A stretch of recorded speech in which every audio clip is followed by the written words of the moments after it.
it's producer Mark at KCMO Talk Radio, and if you're an NFL or college football fan, check out my weekly sports betting podcasts. Search College Pick'em Program or Sunday Sharps wherever you get your podcasts, and hit that subscribe button for my weekly picks, including the Chiefs, Mizzou, Kansas, and K-State. Now, here's the Monday in the Morning podcast. I really think that we need to take a big, big, deep breath. Let's do it together now.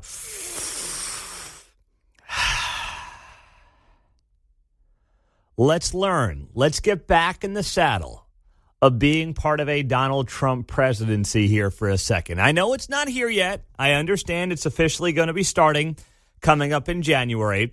But let's take a big, deep breath together and realize and get back in the groove of how to deal with Trump and Trump being back in the White House. And now that we've done this before, and this will be our second time doing it with a 4-year break in between, I think it's important to take a step back and not overreact to every decision that the guy ends up making. I saw a lot of consternation yesterday regarding the pick of Attorney General Matt Gaetz. Now, let me be very clear. Would Matt Gaetz have been my pick for Attorney General? No. Big fat N-O. No chance would I pick Matt Gaetz.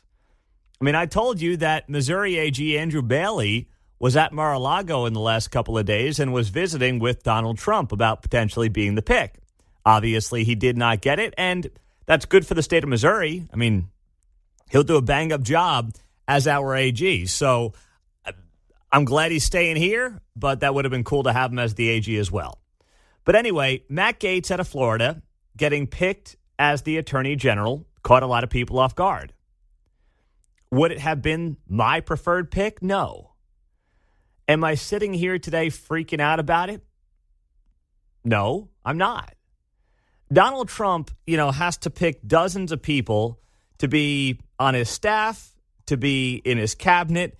And did I think I was going to love every single one of them? No. I didn't think I was going to love every single one of them. I didn't expect to love every single one of them.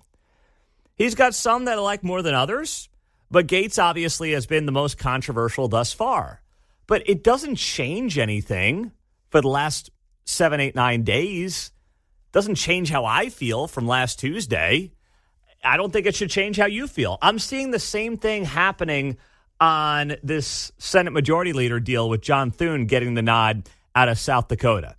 I saw a lot of social media influencers on the conservative side of the aisle freaking out because John Thune, who, yes, is the much more moderate senator than, say, Rick Scott out of Florida, became the Senate Majority Leader yesterday, beating out John Cornyn from Texas and Rick Scott from Florida.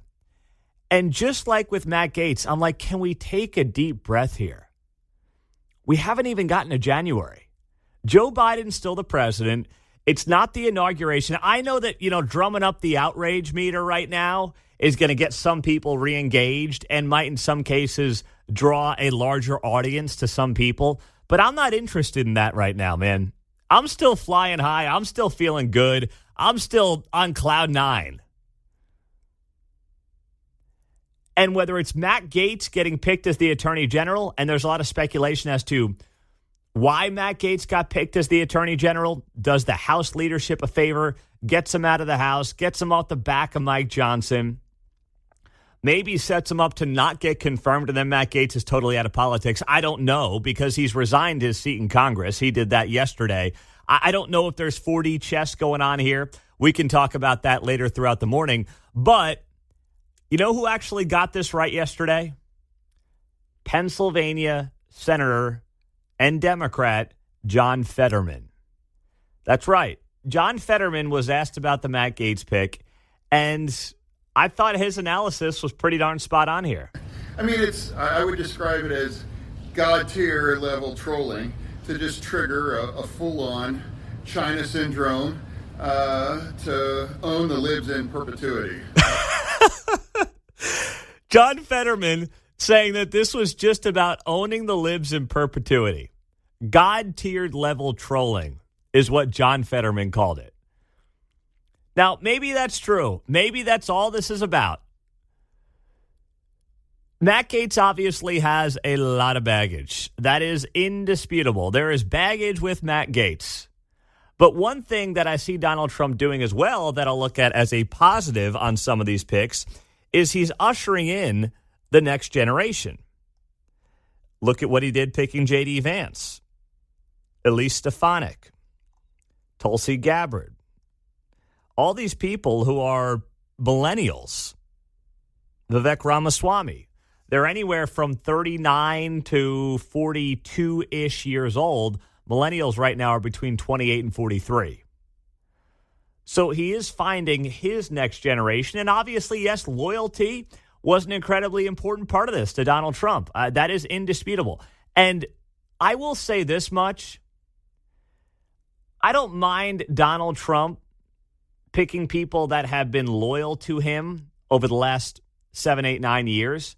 I don't have a problem with that. I mean, how many times do politicians pick people who aren't loyal to them to be in their immediate inner circle? It seems like when it's Donald Trump, we always say, well, he just wants people who are the ultimate Trumpists and the most loyal people ever. Okay, and Barack Obama, Joe Biden, George W. Bush, they didn't pick people who were also loyal to them to some degree, in large part. Isn't that what you're supposed to do in business or in politics? Pick people who you can trust, who you know have had your back at different points in time. It doesn't mean you defend every Donald Trump tweet. It doesn't mean you defend every single thing he's ever said or done, but you know who's got your back and you know who doesn't. I don't know if Matt Gaetz can get confirmed. I genuinely have no idea. I think it's 50-50 right now at best. But I do think Donald Trump has a backup plan. And I don't think Trump's sweating it. In fact, if you're somebody who can't stand Matt Gaetz, this actually could be a best-case scenario for you. It might just work out. Putting him on the plank, right? Yeah, you put him out there. Here's the thing. If you hate Matt Gaetz, this might actually work out really good for you. He leaves the House. He said he is resigning his seat last night, meaning he's not going back to the House if he doesn't get confirmed. He leaves the House of Representatives. He doesn't get confirmed as Attorney General, and then he's gone. Now, he probably will go find a TV gig. I heard a long time ago, I mean, this was a few months back, that Matt Gaetz always wanted a job at Newsmax. And that's genuinely what he wanted. You guys are laughing in there, but that's apparently what he's always wanted. So maybe this is a way for him to basically move on to that. And he can call himself a victim and say, I was going to be a great AG, but I wouldn't get confirmed in the rhinos and the whole thing. Maybe that's it. I don't know. But I'm just saying, like, I'm not letting the good mojo from last Tuesday go away. I'm not. Richard's in Belton. Hey, Richard, you're on KCMO. Good morning, Pete. How are you doing today? I'm doing well, brother. What's happening? Hey, I think the Matt Gaetz thing is just a reward, and also reward for the whole party. Like, hey, you put up with this guy, you know, blowing up everything for the last couple of years. I'll get him out of there. If he gets confirmed, great. He's a good lawyer. You know, will upset a lot of people if he does. And if not, like you said, he goes away and, you know, business as usual. Yeah. You know, that's how I see it. Yeah, and Richard, you nailed it, man. I mean, there really is no downside to this when you think about it from your perspective. The House leadership is thrilled that Matt Gaetz is gone. And then maybe Trump secretly knows he's not going to get confirmed, in which case he gets to look like he's helping out somebody who is very loyal to him, gets him out of the House where he's a thorn in everyone's side and kind of just a pain in the butt in general. And then he ends up going to TV or, you know, launching a YouTube channel or something like that. Maybe even The View. Yeah, maybe.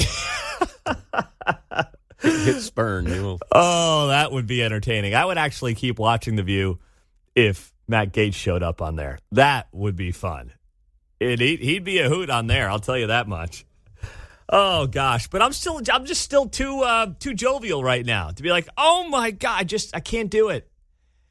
And I've got to believe that with people like Susie Wiles around Donald Trump as his chief of staff, there's something else going on here. That's just where I'm at right now. I'm not totally buying this thing that Gaetz is going to blow through, be confirmed, and he will be the next AG. We'll see. And if he is, you know what? Donald Trump won, right? He won the election. He's allowed to pick his next attorney general and see how the guy or gal does on the job. 913-408-7957. Now, speaking of jobs, this came up as a rumor yesterday. Somebody who wants, I think, one of the most important positions in this administration, and I totally love it. I'll tell you who that is next on KCMO. Well, right after I just got done wrapping up how Donald Trump is hiring a lot of millennials, Fox News puts up a graphic that shows millennials in Trump's White House. Vivek Ramaswamy, Stephen Miller, Elise Stefanik, J.D. Vance, Matt Gaetz, and Tulsi Gabbard, all between 39 and 43. So that's like they're reading my mind here in Kansas City. Now, a guy who is getting talked about as the potential press secretary is CNN political commentator Scott Jennings. If you are someone who is not on social media, and that's fine if you're not, that's why you come here, we'll catch you up how you need to. Scott Jennings has just made a real nice name for himself, being the lone conservative on CNN, but just slicing and dicing the arguments made on the other side on CNN in a smart, sophisticated, professional manner, and they rarely have answers for this guy. I mean, it is a thing of beauty to watch him go to work, and it's very difficult to do. You can't discount that when you are the only person sitting at a table with your political beliefs, and everyone knows it, and you're the one person being asked to defend something Donald Trump did, something Donald Trump said, you're looking to defend half the country as the only voice on that side of the political aisle. It's tough on a much more minor level, much more lower level. I've done it here. What do you know about that, Pete? Yeah, I was going to say, I've done it here with PBS. It's not nearly what he deals with the sharks over on CNN. But on a lower level, on a smaller scale, I know what Scott deals with when I'm doing Nick Haynes' show. I mean, you understand it. There's always tension. You come in, you shake somebody's hand who you're going to be on the panel with, and I don't much care. Like, I walk in, I shake their hand, and I'm cordial to everybody unless they have a reason not to be. But you can tell. Suddenly they tighten their tie a little bit. They straighten their back and the whole thing. It's like, guys, it's okay. I'm going to say what I believe. You say what you believe. But it's always a little awkward, and that's fine. Scott Jennings does that every single night on CNN, and he has done it brilliantly.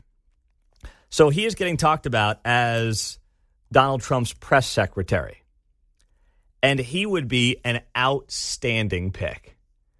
If you have not seen this guy go to work on CNN, I mean, you are just missing out. He is that good. Every time he speaks, it makes sense. It's not over the top. It's delivered in a manner that is smart and incredibly effective. And just last night, I found this clip of Scott Jennings. And it was a thing of beauty to watch as he's talking about the late night comedy hosts.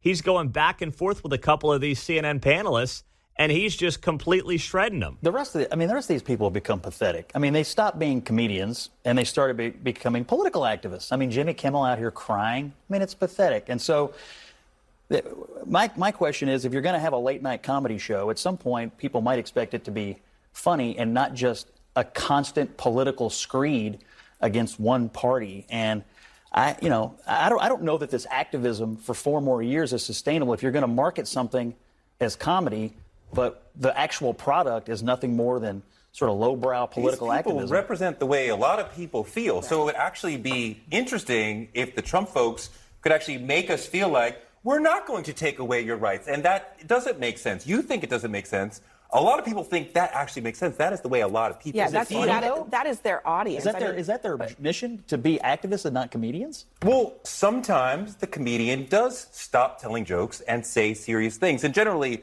a real comedian will have a serious moment in an hour-long set where I'm talking to you as a human to human, and then come in with a joke. But yes, comedians absolutely have the right to say serious, real things about the world. That has been a part of comedy forever, that we can say things that the average person wouldn't say. Just one other point. During the Biden years, there was nobody that provided more comedy fodder possible than Joe Biden.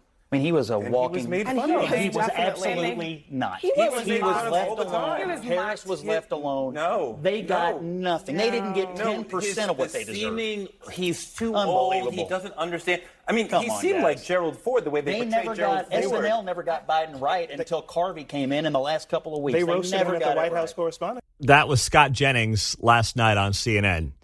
He is vying to be Donald Trump's White House press secretary. I would pick the guy in a heartbeat. Now, who else is getting talked about? Because this is a really important role.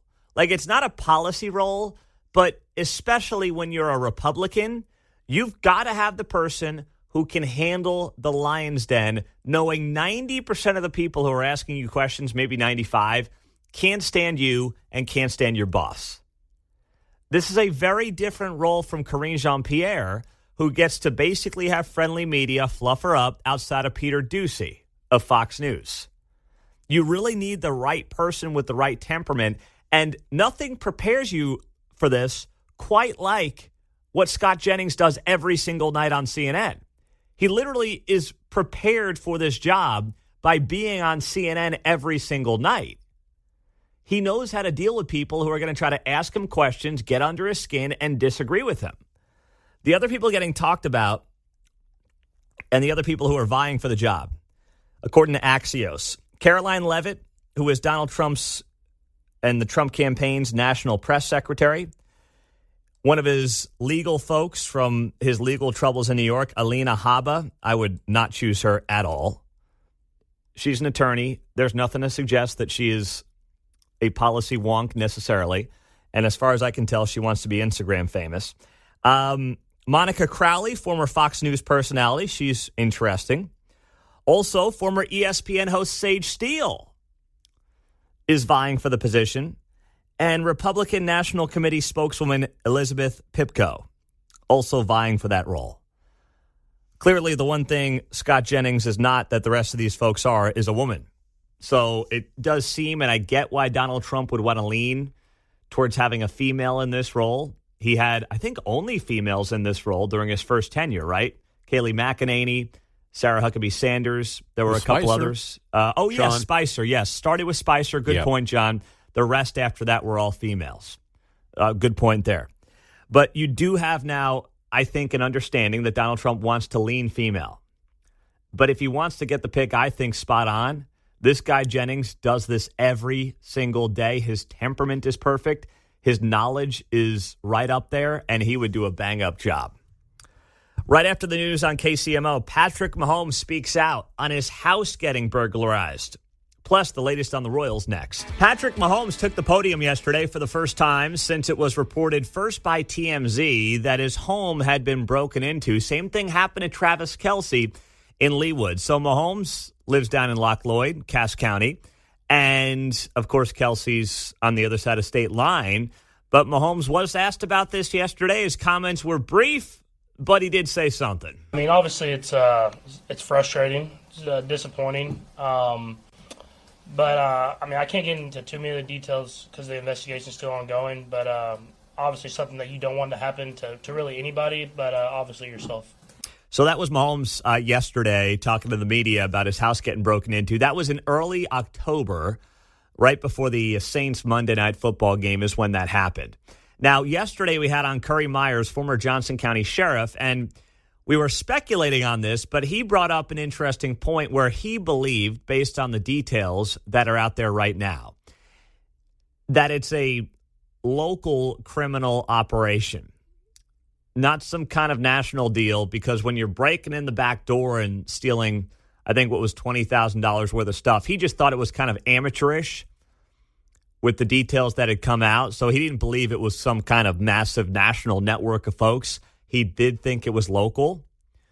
And while we don't have any of the details on who exactly, obviously, this was yet, if it turns out it's gangs and criminals with lengthy rap sheets from Kansas City coming down to Cass County, going over to Leawood and hitting these two guys' houses, that will be a black eye on this town. I'm not saying that's the case, right? Look at the guy that broke into Betty Ray's the last time around. He was like 78 years old. It's like, dude, what are you doing? You should be sitting home and playing checkers or something like that. That's what you should be doing, not breaking into Betty Ray's and taking cash out of the cash register. But you look at this situation, clearly it's a criminal operation. You've got to get through 2 gates at Loch Lloyd. Kelsey's got a gated community. They both have, obviously, plenty of security, and still they had their homes broken into. So you've got people with some level of expertise. How much? Curry Myers didn't think a lot, but he did believe that this was going to be a local operation when all was said and done. So we'll keep that story, of course. We'll watch it here on KCMO and see where it all leads. Now, on the sports front, we have these new reports around the Kansas City Royals and what their next move is going to be. This had been quiet the last couple of months. The Royals made a run to the playoffs. We had elections last week, but now it's going to come back to the forefront, and it's already happening. So Kansas City Star writer Sam McDowell wrote yesterday that the 119th and Knoll location, the old Sprint campus, he said that is very much being considered by the team. Now, here's the important word to look at. It is a consideration by the team. Not the consideration, not a finalist. It's just a spot that's being looked at by the team. Okay, that means nothing to me.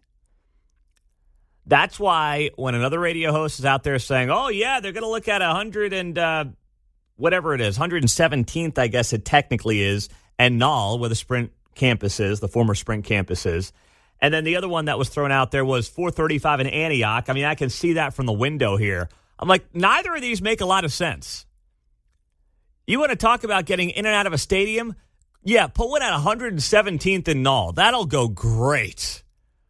Yep, you'll take no less than an hour going a mile down Knoll to get back to 435. That is just a fantastic idea, said nobody ever. There's only one way in. There's only one way out. I've always said the Royals can go where they want. The one exception to that is 117th and Knoll. That is the possibly stupidest idea I've ever heard in my life. Or 435 in Antioch. They'll have to tear down our building, and we're not going anywhere. Yeah. That's exactly right. We're going nowhere. You think we're kicking us out of here? Fat chance. That's not happening. We can put one in Washington Square. I think one will fit in the parking lot out there. Yeah, that's right. Yeah, they got a good, 5 acres in Washington Square Park. All of these ideas are so flawed on so many levels. It's amazing how they are trying to fit a square peg into a round hole. Washington Square Park, too small. 435 in Antioch. I mean, creeks that overflow, floodplains, golf course right there. Not nearly enough space, one way in, one way out. Anything off of 435 is a bad idea. Now, that idea is better than 117th and Knoll because at least you're right off the highway. But could you imagine trying to get 40,000 people in and out of either spot off 435? These are just bad ideas to anybody with common sense. I don't know who the Royals are paying for their architecture work, but, man, they're getting ripped off. I haven't taken one architecture course in my life, but I live around here. I do a lot of business around here. I drive around here a lot. And I can tell you that even if you've driven around here for 2 minutes, you know it's a bad idea. So it's like, okay, you had the spot downtown. That was flawed for a lot of reasons. The one spot that continues to actually make the most sense, outside of staying where you're at, which we know isn't going to happen, is the Clay County spot. The problem there is the funding.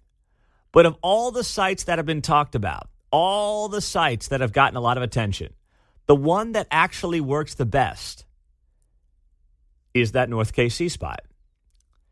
You at least have multiple ways in and out, certainly more than you have off 435.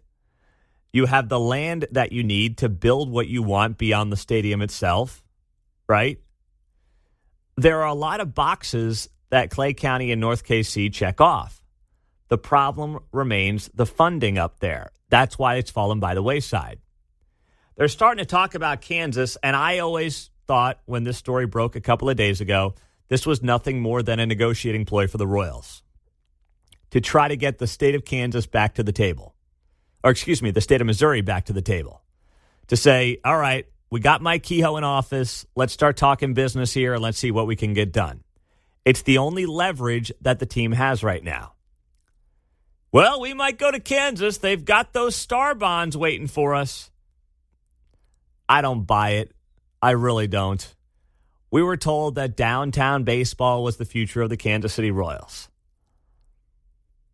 And you don't have to live here. You don't have to be a lifer from Kansas City to know that 117th and Knoll is certainly not downtown baseball. Never has been, and it never will be. So at this point, it feels like they're playing darts. And the one thing that I'll get, and I'll give Quentin Lucas, is he said here to the Kansas City Star yesterday, and Mayor Lucas will be on the show in 1 hour. He said to the Kansas City Star yesterday, quote, "The Royals need to find a way to get us all moved beyond this first date scenario that we're consistently in and start making real plans." I'm good with that. I actually think that makes sense for Quentin Lucas. Here's the problem. To use his dating analogy, you don't know who's willing to say yes to your first date. That's the biggest problem right now for the Royals. And the first date's not just contingent on, hey, I think you've got a great personality. Apparently, it's also based on how much money you've got, what car you drive, how big is your home, how big is something else. I mean, it's all the other things that are also factoring in, apparently, to the other side. It's not simply, am I willing to go on a first date with you? You're trying to vet somebody for a first date when the first date really is supposed to be just simply, hey, do you want to go hang out for a couple of hours? That's it. So, yes, the Royals do need to figure out where they want to go, but they're also doing it under the premise of where can we get money to build what we want to build. It's not simply where do we want to be. It's where do we want to be that we can also get the money that we need to fund this thing. And that's what's making this very difficult for them right now. But if they're going to be on the Kansas side, you know where they should go? Just go out to the Legends. Stop with this like pretending we're downtown in some kind of urban environment off 435. Just go out to the Legends. Like just don't pretend that you're going for the downtown thing and the urban thing because while it might be a little more urban off 435, come on, you're not fooling anybody. Just go out to the Legends, make it easy, and move on. And put yourself in a field and just admit that the whole idea of downtown baseball didn't work out for a multitude of reasons. 913-4087-957. On the text line, Pete, the Royals need to stay put. I know how you feel. I'm just telling you, there's nothing that indicates it's going to happen. They've said they're leaving. The Chiefs want them out. There is no way that it can happen. Pete, never mind driving around with all the traffic congestion around Knoll and Rowe and Antioch during rush hour in the afternoon. You're right. I don't do it a lot because I'm out of here well before rush hour, but I understand. Sometimes when I'm driving on 435 East going to like a Monday night Chiefs game or Thursday night Chiefs game, it's ugly. It does get backed up. So I would want no part of that. And the Chiefs should want no part of that either. Or the Royals should want no part of that either. 913-408-7957, 645 on a Thursday here on KCMO Talk Radio, 95.7 FM. We're streaming all morning long on the KCMO Talk Radio app. Question on the text line at 6:51 on a Thursday. Pete, if the Royals move to Kansas, can we strip the Kansas City name from them? No, that's not how this works. You can't make them the Kansas Royals. There are plenty of teams that do not play in the city or even the state that they have on the front of the jersey. The New York Jets and the New York Giants are the first ones that come to mind for me, but they're not alone. The Atlanta Braves do not technically play in Atlanta anymore. They're in a suburb of Atlanta. So there are teams all over the country. Buffalo, Boston. Yeah. Football. Yes, that's right. That's right. You're right. The Patriots are in Foxborough, which is a suburb or exurb of Boston, Massachusetts. So good point. There's plenty of examples like that. So no, they won't be forced to change their name. They will keep Kansas City as the team name. Now, speaking of name changes, I'm going to ask you, and you can text in or you could call in before the top of the hour. The worst business name of all time, I think, is getting changed here. And I'm glad it's getting changed. Popular gas station chain is being rebranded. Do you guys see this? Which popular gas station chain? Where's your sophomoric sense of humor? Come and Go is changing its name. Mm-hmm. I have never been to a Come and Go because I refuse to go to a Come and Go because of how stupid the name is. Yeah. They have sold to rival chain Maverick. Mm-hmm. And Maverick is now in the process of rebranding all the locations of Come and Go to Maverick to unify its footprint. I'm sorry, my frat boy humor is mourning the loss of Come and Go. Have you ever been to a Come and Go? Sure. Oh, Yeah. really? Yeah. Well, how does it compare to a Quick Trip or a Love's, or what is it like? Not the same. Okay. Lower level? Yeah. So you really want to The come one and go? I was in. Okay. No, Gotcha. it's just the name. So you want to go? You want to big go boy. before you come when you Yeah, go to Come and something. Go? Yeah. Okay. I just Yeah, want to try to yeah. figure this out. That might be a good idea. Okay. Gotcha.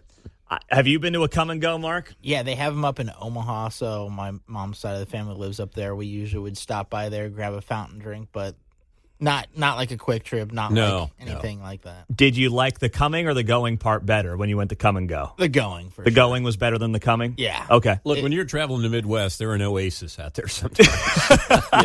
Casey's much better. Well, there's that. You can't get a pizza at Come and Go that I know Okay. about. They I'm not don't sure they I don't want it. But Yeah. Okay. Gotcha. Well, Come and Go, a gas station chain founded in Iowa back in 1959, began operating as Come with a K, Come and Go in 1975. Now, Maverick bought them. The chain has 400 locations across 13 states in the Midwest and the South. And the acquisition will make Maverick the 12th largest convenience and gas station chain in the country with around 800 locations. I'm not familiar with Maverick. It's Maverick with a K. It's not CK at the end. So I don't know Maverick.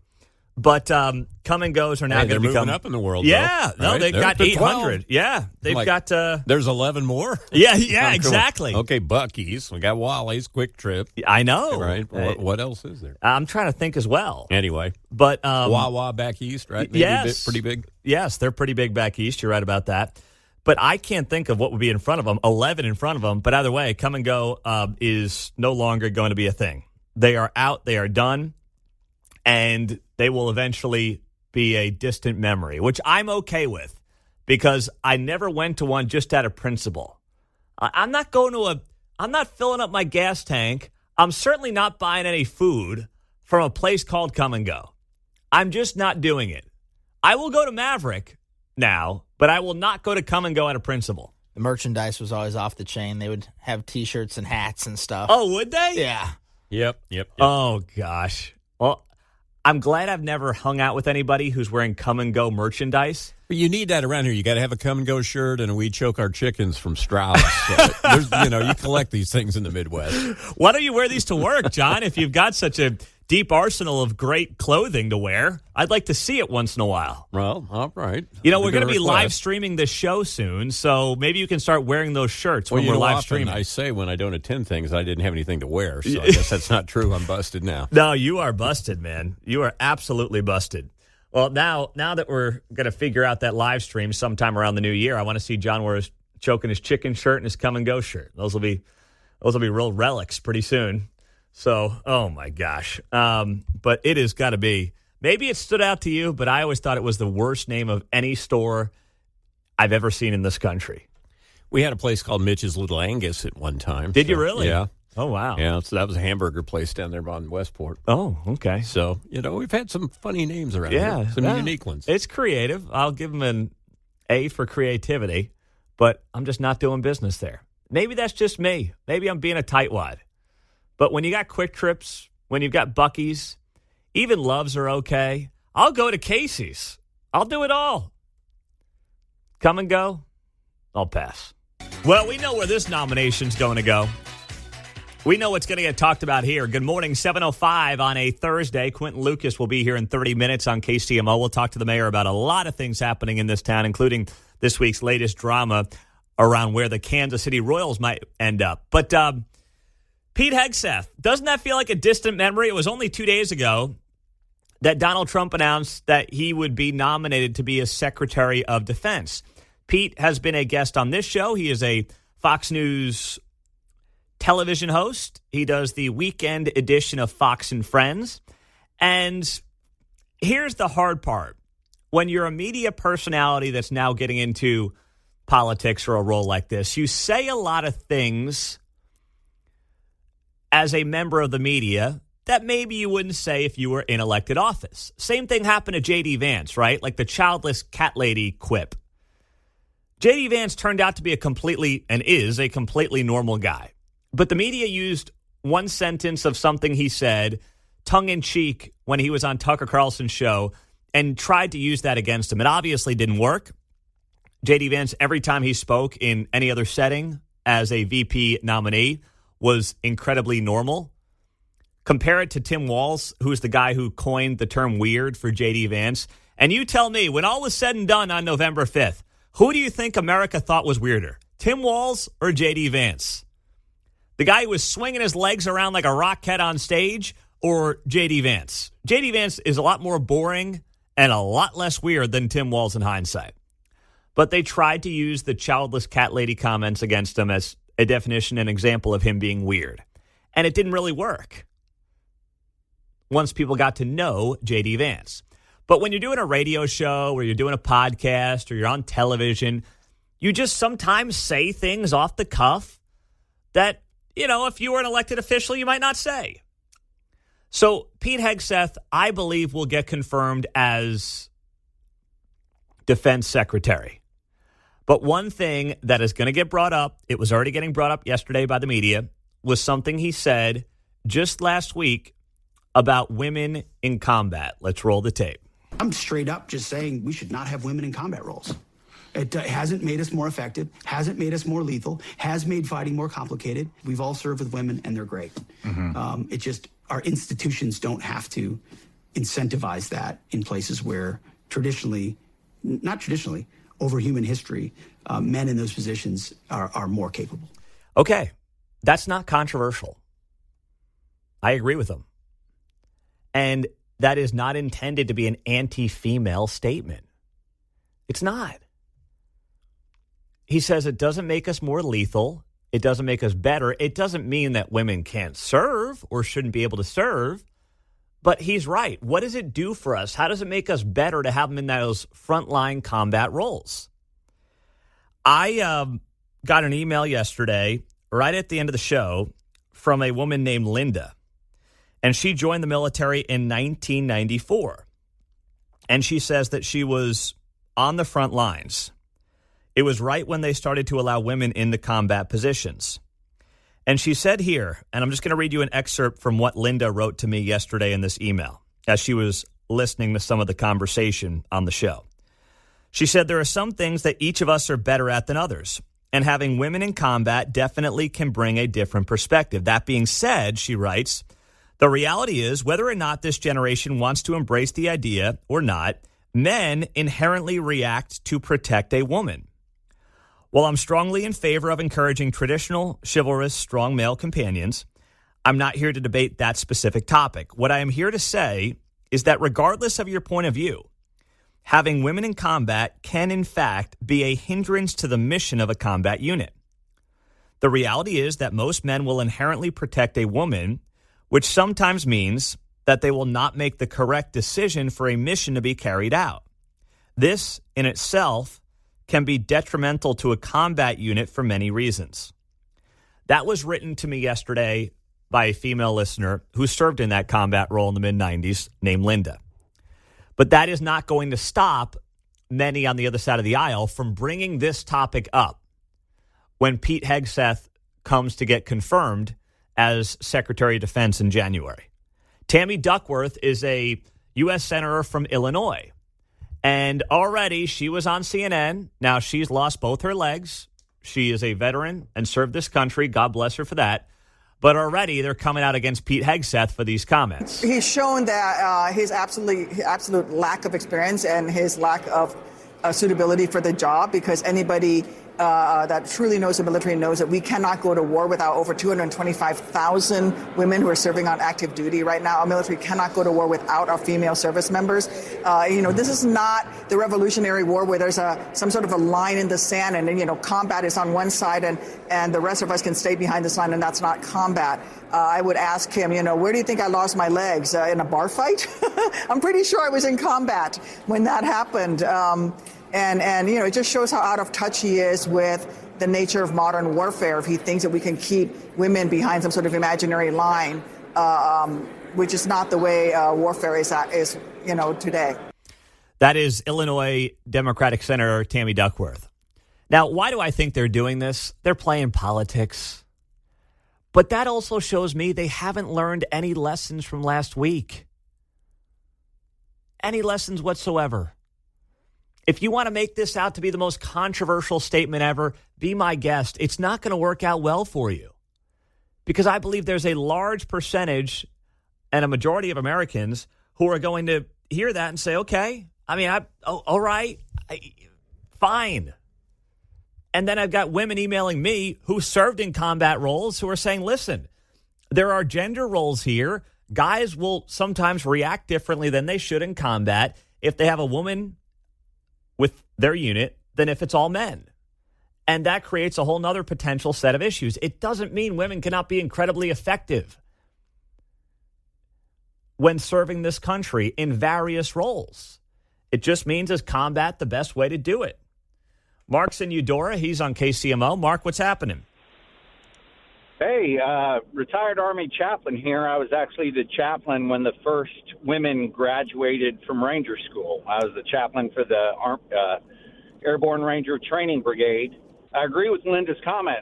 Hey, there were women who had what it took to successfully complete the Army's most arduous course.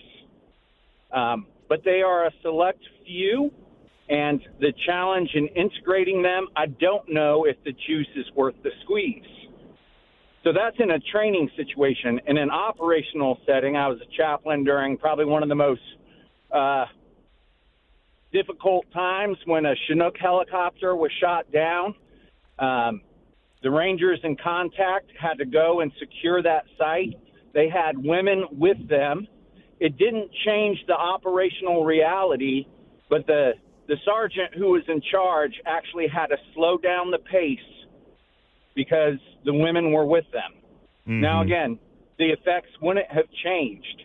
And I'm so grateful for this NCO because when they arrived on that scene, it was horrific. And he did the right thing. He's like, I am not going to expose women to this, right? I'm going to have them just pull security, and all us dudes are going to go do the hard work about trying to recover these torn up and gruesome bodies of our fallen patriots. So there are a select few women who are capable of these frontline roles. I just don't know if it's operationally worth it. Mm-hmm. Mm-hmm. Thank you, Mark, and I appreciate your service, man. That's well said. Listen, I'm just hearing from those of you who have done this. And Pete Hegseth has done this for 20 years. So he's got the insight, obviously. That's his opinion. It makes sense to me. And that's not an anti-woman thing, right? It's just, hey, gender roles are different. That's not a shocker. That shouldn't come as a big surprise. Also, we know this much, right? Yes, there are women who are faster, stronger than men. There's no doubt about it. But on average, you're dealing with two different things with two different genders. Those are facts. So in certain scenarios, is it potentially a negative if you have a woman in that combat role on a front line? Are there downsides potentially to that, especially if the male natural reaction is to help the female you're with in combat when that may not be the right thing for you to do in that moment?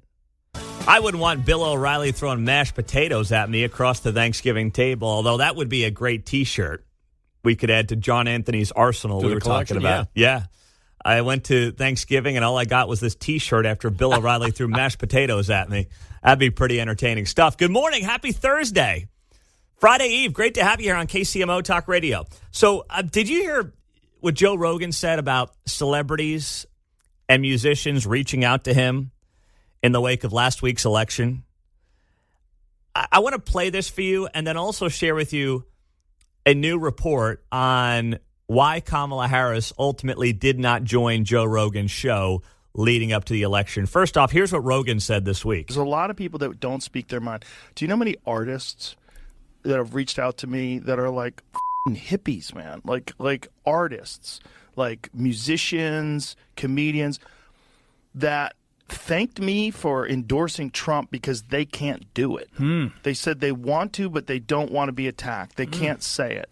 They think the country's going in the wrong direction. They think that this control of social media by the government, which we would have had pretty much fully if it wasn't for Elon buying Twitter, that this is a dangerous precedent to set, whether it's a right-wing government or a left-wing government. And that what you see that's happening in the UK where people are being imprisoned for tweets and Facebook posts. In the UK is the part that's mind-bending about it. Mind-bending. The whole thing is nuts, and it's a dangerous path that we were on. We were on that path. Trump has vowed to have free speech become a very important part of what he's standing for, and that this censoring of information needs to stop, and that we need to stop all government influence in what people have to say. Yeah, look, that alone. That shouldn't be as revolutionary as it is. I know. It should be a core tenet of what, I mean, it's essentially the First Amendment. That was Joe Rogan this week on his show. And think about that.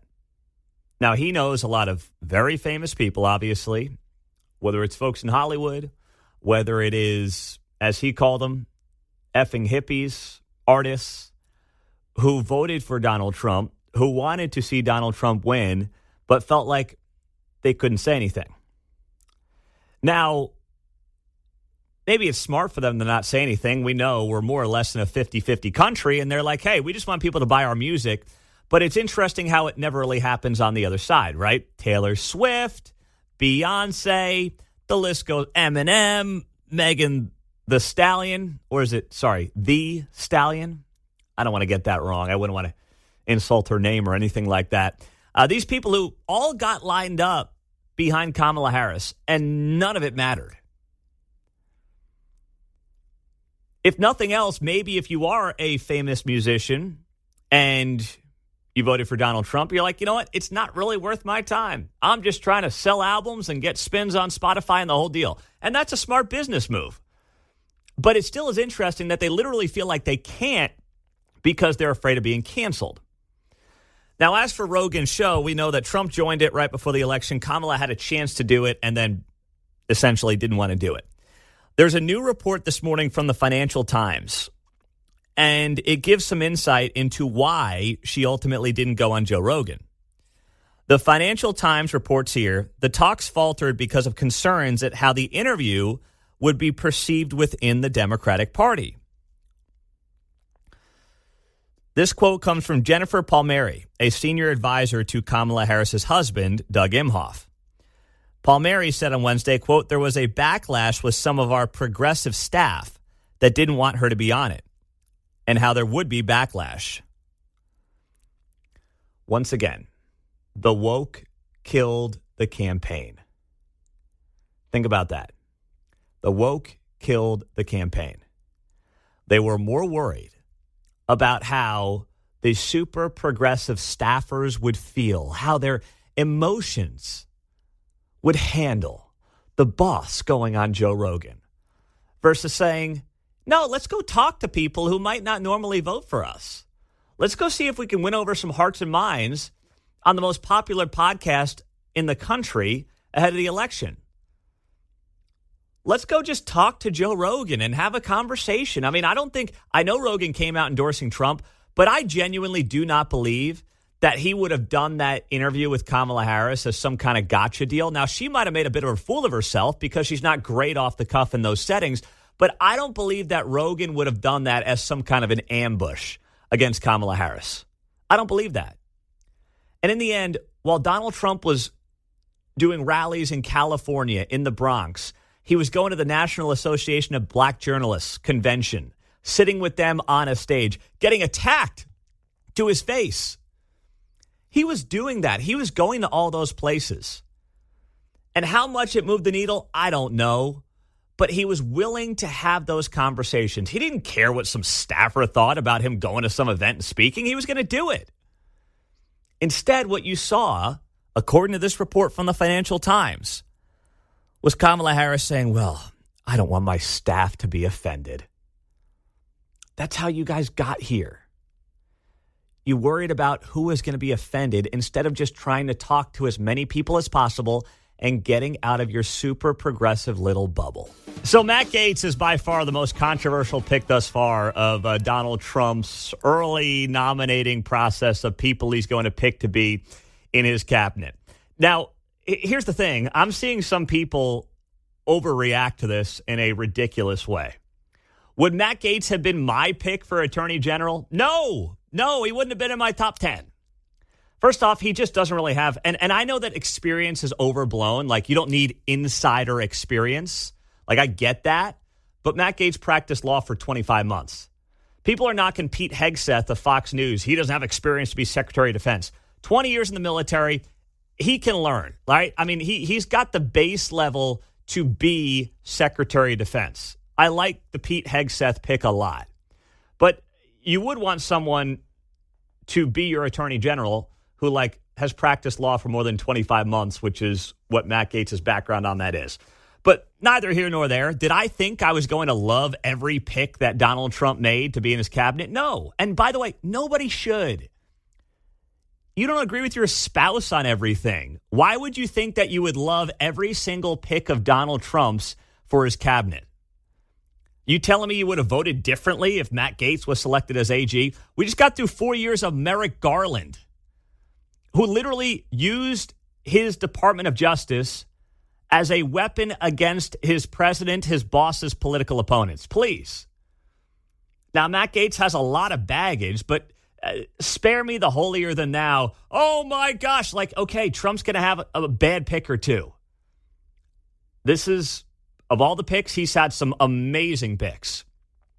And this is, I would say, one of the misses right now.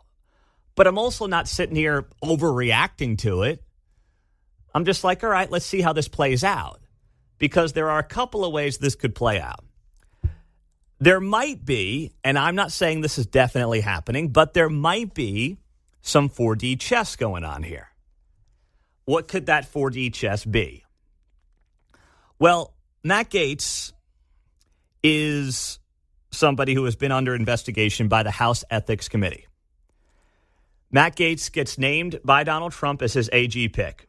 Matt Gaetz then resigns last night as a member of Congress. This comes 2 days before the House Ethics Committee was set to vote on releasing what they're calling highly damaging information into its investigation into Matt Gaetz. And the committee was going to vote on Friday on releasing the report. They now lose that jurisdiction over Gaetz because he's left Congress. This has been going on for the last 3 years. There's a lot of reports, a lot of rumors out there with Gaetz. You know, you've probably seen a lot of them by now. None of it's all that good, right? There's drugs, there's bribes, there's alleged sex trafficking. There's just a lot of stuff out there, and I don't know what's true and what's not.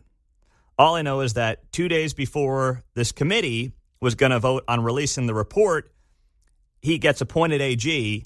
And then he resigns his post as a member of Congress. Now, if this stuff is really damaging, it will come out during the nominating process. And that's where I wonder, and this is all speculation right now, is this actually Donald Trump maybe saying, you know what I'm going to do? This guy's been loyal. I'm going to appoint him. He's going to leave Congress. He can't get confirmed.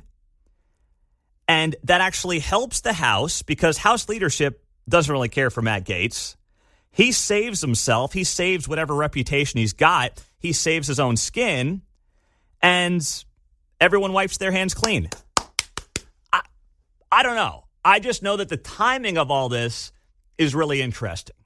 And even some of the people who cannot stand Matt Gaetz on the Republican side of the aisle are suddenly playing nice, which tells me maybe they know what's going on here. I want to play for you this clip from a guy named Mark Wayne Mullen. He is a U.S. Senator from Oklahoma. And this is what Mark Wayne Mullen said 1 year ago, October of 2023, about Matt Gaetz. And suddenly now he's like, I might vote for Gaetz. Like, it just doesn't make sense what these people are saying. So here's Mark Wayne Mullen outside of the Capitol 1 year ago. You got to think about this guy. This is a guy that the media didn't give a time of day to after he was accused of sleeping with an underage girl.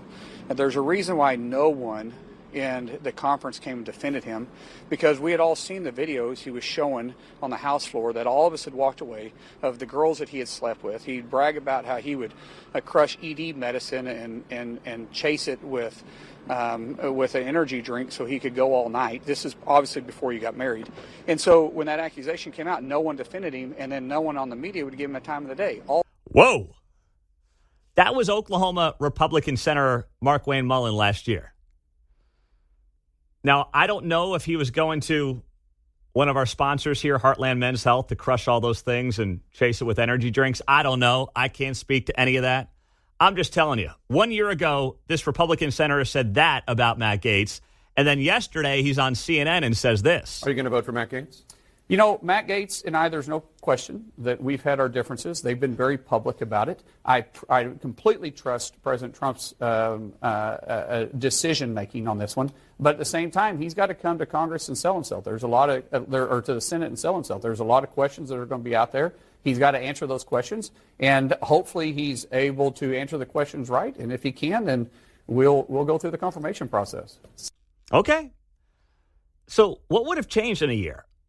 From that same Republican senator being like, this guy's crushing ED pills and showing us videos of sexcapades to, yeah, sure. I mean, he's Trump's guy. I might vote for him. Snorting Viagra and slamming Red Bulls. Quite a life. And Matt Gaetz, he's like 39 years old. It's like, bro, take it easy. Holy smokes. But what would have changed? Well, maybe everybody knows what's going on here. And that is, he won't get confirmed, and this is really a lifeline out of politics in general for Matt Gaetz. Because I always heard the guy, and this is just coming from people I talk to who kind of know what's going on, that he always wanted to, like, do this. He wanted to do radio. He wanted to do TV. He's begging for a job at Newsmax. Like, Pick that's up really more chicks on TV. Yeah, oh, exactly. There's a lot more leeway. No one's going to be following him around anymore. Although now he's married, so hopefully he's happily married, and that stuff is a thing of the past. But that's always what I heard about the guy. He was more interested in that stuff than he was, like, the policy side. I think Trump would have been better off nominating Vinny Gambini, Joe Pesci, and my cousin Vinny, right? He's out there protecting America's youths. Yeah, that's right. That might have been a slightly better choice. I think that could have been in hindsight, John. I really think so. But I'm willing to let this thing play out. I do think that we are a little rusty in our coverage and handling of Trump, that you just got to see how this thing goes from here. All right, I'm not overreacting to it. I'm not going to freak out over it just yet. And let's just move the ball forward. I'm still basking in the glow of last week. I'm still on cloud 9 from last week. And I'm not going to let Matt Gaetz ruin it. I'm just not.